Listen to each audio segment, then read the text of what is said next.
भगवान जगत मंगल के लिए हर लीला करते हैं। उस समय एक भयानक राक्षस प्रकट हुआ था, तारकासुर। इतना प्रबल प्रतापी था कि तीनों लोक में कोई भी लोकपाल, कोई देवता, कोई ऋषि मुनि अपने श्राप से या अस्त्र शस्त्र से, दिव्यास्त्र से मार ही नहीं पा रहे थे तारकासुर को। अजर अमर, जीता नहीं जा सकता था। सब ब्रह्मा जी के पास गए और ब्रह्मा जी से कहा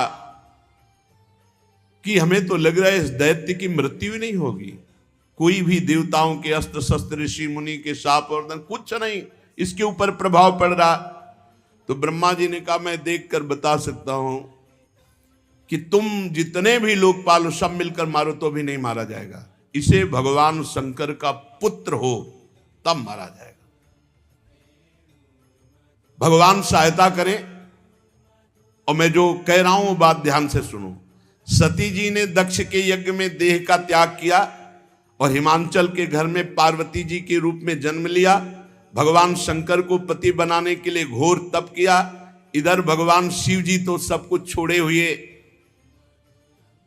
पुनः समाधि में। जे ही पार्वती जी की सूचना मिली तो प्रेम में मगन होकर मन को संभाला और समाधि में गए।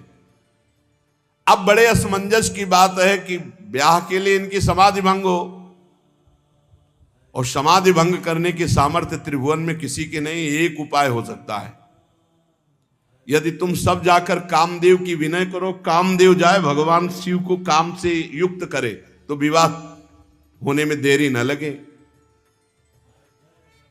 शिव की समाधि काम भंग कर सकता है। जाकर शिव जी के चरणों में हम तुरंत मना लेंगे, समाधि केवल ये भंग करे, और विवाह के लिए राजी क्षण में हम उन्हें कर लेंगे। ब्रह्मा जी ने कहा, क्योंकि ब्रह्मा जी को पता था हरि जी ने पहले वचन ले लिया है। लेकिन पार्वती जी के प्रेम को सुनते ही इतना उमगे और बस समाधि में पहुंच गए। अब देवताओं ने कामदेव को बुलाया। कामदेव उपस्थित हुए, 5 बाण धारण करने वाला और मछली की ध्वजा। देवताओं ने कामदेव से कहा कि हम सब पूरे त्रिभुवन की रक्षा इस समय तुम्हारे हाथ में है, जाओ और भगवान शिव की समाधि भंग कर दो। कामदेव लगा तुम्हारा सबका दिमाग तो सही है, ज्वाला में झोंक रहे हो हमको, भगवान शिव की समाधि हम भंग कर देंगे। सबने विनय किया कि आप पूरे त्रिभुवन की बात है, तारकासुर आतंक मचाए हुए है, किसी भी देवता का, भगवान शिव की समाधि हम भंग कर देंगे। सबने हाथ जोड़ा और कहा बड़ा यश मिलेगा आपको, सबकी रक्षा का आपको उत्तरदायित्व तो ब्रह्मा जी ने आपको दिया है। तब उन्होंने कहा अच्छा, यदि ऐसा उत्तरदायित्व दिया है तो परहित लाग तजय जे देही संतत संत प्रशंसे दे। मेरा नाश तो है ही शिव की समाधि भंग करने में, पर अगर सबका कल्याण है मैं तो अपने प्राणों की बाजी लगाकर भी वही उपाय करूंगा। सबको सर नवाया, ब्रह्मा जी का स्मरण किया कि पितामह की आज्ञा है, और अपने सहायक बसंत ऋतु को लेकर 5 बाण। मन में निश्चय किया शिव विरोध का मतलब है मृत्यु, पर मैं जगत मंगल के लिए करूंगा। बस वहां से जे ही चला अपना प्रभाव फैला दिया। पूरा संसार काम के वश में हो गया, पूरा संसार। जितने ब्रह्मचर्य, नियम, संयम, धीरज, धर्म, ज्ञान, विज्ञान, सदाचार, जप, योग, वैराग्य, विवेक, सब काम के प्रति व्याकुल हो गए। भाग्यो विवेक सहाय सहित सुसुभट संयुग महिमुरे, सदग्रंथ पर्वत कंदर निमो जायते अवसर दुरे। ये संयम, नियम, ब्रह्मचर्य, योग, ज्ञान, वैराग्य सब ग्रंथ में लिखा रह गया। सब लोग कह रहे हैं क्या हो रहा है, सबके हृदय में काम भाव जागृत हो गया। जे सजीव जग अचर चर नारी पुरुषा नाम, ते निज निज मर्याद तज भय सकल बस काम। स्त्री पुरुष संज्ञा वाले चर चर प्राणी सब अपनी मर्यादा छोड़कर काम के अधीन हो गए। सबके हृदय में एक ही अभिलाषा, काम।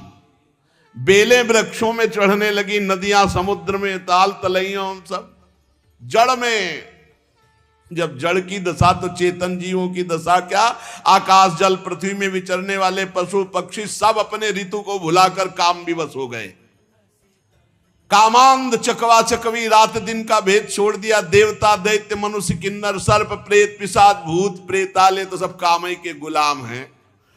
इनकी दशा क्या वर्णन करें। हम दशा उनकी वर्णन करते हैं जो ब्रह्माकार वृत्ति में थे। बोले भय काम बस जोगी तापस पामरन की को कहे, देखें चराचर नारी में जे ब्रह्म में देखत रहे। अबला बिलो कहीं पुरुष में जग पुरुष सब अबलामयम, दुई दंड भरी ब्रह्मांड भीतर काम कृत कौतुक अयम।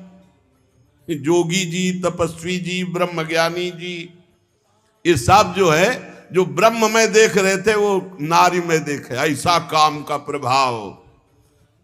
अरे भाई, स्त्री पुरुष जड़ चैतन्य जोगी ज्ञानी ब्रह्मचारी नियमी संयमी बैरागी तपस्वी सब काम के अधीन।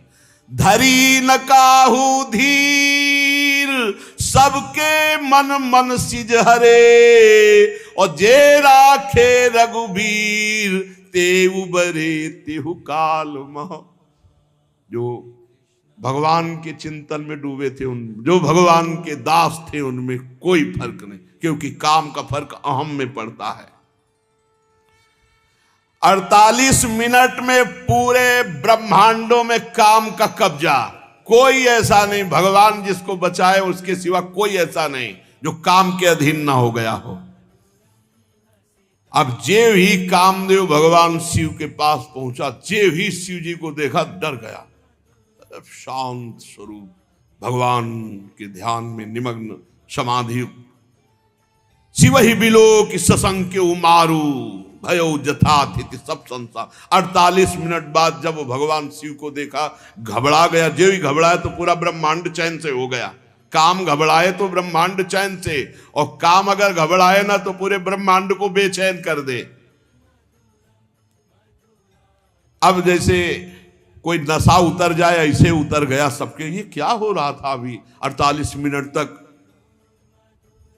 महाभयंकर भगवान शिव को देखकर थर थर कांपने लगा कि कैसे इन पे बाण संधान करें।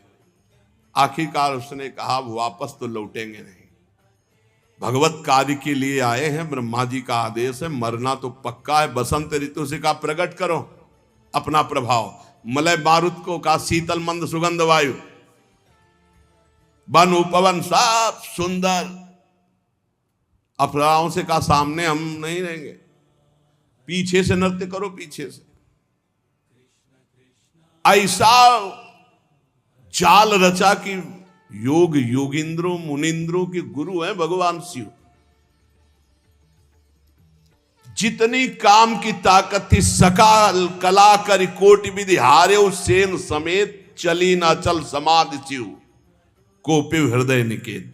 सब कला कर लिया, कुछ फर्क नहीं पड़ा भगवान शिव की समाधि में। वो अपने ही स्वरूप में। बहुत क्रोध आया काम को कि जिस काम के लिए आया वो तो काम ही नहीं बना। सामने एक वृक्ष, बट वृक्ष के नीचे भगवान शिव दूर। कितना दूर आपने कल सुना? 75 योजन दूर। 75 योजन दूर एक आम के वृक्ष की डाल में छिपकर 5 बाण का संधान करके भगवान शिव के ऊपर एक साथ छोड़ा। कान तक खींच करके कामदेव के तीक्ष्ण बाण 5 जाकर भगवान शिव के हृदय में लगे। आंख खोल दिया।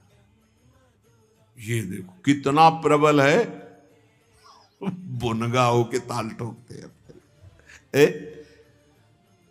अपने लोग भुनगा होके ताल ठोकते हैं। अरे सोचो 5 बाण मारे तो शिव की समाधि भंग हो गई। इसलिए राधा राधा राधा राधा। शिव जी ने आंख खोल करके, कौन ऐसा जो मेरी समाधि को खोल सकता है? भगवान शिव की दृष्टि अमोघ है। तुरंत देखा आम की पल्लों पर छुपा हुआ काम बाण संधान करके मारा। शिव जी ने 2 बंद कर लिए, तीसरा खोल दिया। 2 से देखा और 2 बंद किए, जो ही तीसरा तो मैं पेड़ सहित भस्म हो गया। शिव जी की तीसरा नेत्र खोलते ही राखें मिली हुआ, न काम के धनुष, न बाण, न पेड़, थोड़ी मुट्ठी भर राख पड़ी थी। शिव है। अब तो हाहाकार मच गया पूरे संसार में। जितने साधक थे, योगी बैरागी ज्ञानी, बोले जय भगवान, काम भस्म हो गया। सारी झंझट तो इसी की थी। बड़े बड़े डरते इससे। सब ने कहा भगवान तुम्हारी जय हो, जिंदगी भर के लिए अब कोई चिंता नहीं, क्योंकि यही चिंता है। बड़े बड़े साधक सब नाचने लगे, योगी, ध्यानी, ज्ञानी, बैरागी। अब क्या, काम भस्म हो गया। विजयी जोगी अकंटक भय पति गति सुनत रति मूर्छित भई। रति ने सुना हमारे पति को भगवान शंकर ने भस्म कर दिया, रोते हुए गए, चरण पकड़ा, आशुतोष कृपालु शिव आप हमारी रक्षा करें, आपने तो हमारे सुहागई को भस्म कर दिया, प्रभु आप कृपा करो। तो कहा ठीक है, तुम्हारे पति का नाम आज से अनंग होगा। शरीर तो नहीं देंगे हम, सामर्थ्य दे देंगे, बिना शरीर के सबके हृदय में अपना प्रभाव रखेगा। अनंग, शरीर रहित पर सबको अपने अधीन करने की सामर्थ्य। और शरीर से तुम मिलोगी जब जदुवंश कृष्ण अवतारा, होई ही हरन महामही भारा। कृष्ण तनय होई ही पति तोरा, बचनु अन्यथा होई न मोरा। जाओ इंतजार करो, जब भगवान द्वापर में कृष्ण रूप से अवतरित होंगे तो उनके पुत्र प्रद्युम्न के रूप में तुम्हारा पति शरीरधारी, तब तुम मिलोगे। अभी तो अनंग रूप से रहकर पूरे जगत पर शासन करेगा। रति प्रसन्न होकर भगवान शिव की कृपा मनाती हुई चली गई। अब देवताओं ने सब समाचार सुना, सीधे बैकुंठ पहुंचे। ब्रह्मा जी को ब्रह्मलोक से, बैकुंठ से हरि को, और कहा प्रभु तुरंत कैलाश चलो, दोबारा समाधि न लगने पावे, क्योंकि फिर वो अपने मन को समाधि में लगा लेंगे। विवाह की बात तुरंत रख दो चल के, अब समय मत दो। सब गए और बोले कृपा सिंधु वृषभध्वज, याद होनी चाहिए आपसे। हमने कहा था विवाह, आप समाधि में बैठ गए तो भंग तो हो गई समाधि। सकल सुरन के हृदय शंकर परम उछाहु, निज नैन देखा चाहे नाथ तुम्हार विवाह। कैसे आए सब? बोले प्रभु हम तो सब बराती बनने के लिए बिल्कुल तैयार है, दूल्हा बन जाओ आप, और विवाह अब समय नहीं देंगे आपको समाधि का। प्रभु पार्वती ने अपार तपस्या की आपकी प्राप्ति के लिए, अब अंगीकार कीजिए। भगवान शिव मुस्कुराए। ब्रह्मा जी ने कहा, दुंदुभी बजना शुरू हो गई, जय हो। ब्रह्मा जी ने कहा सब तैयारी करो, बारात की तैयारी करो, क्योंकि इनके पास तैयार होने के लिए कोई व्यवस्था थोड़ी, सब तैयारी करो। नगाड़े बजने लगे, जय हो जय हो। भगवान शंकर ने कहा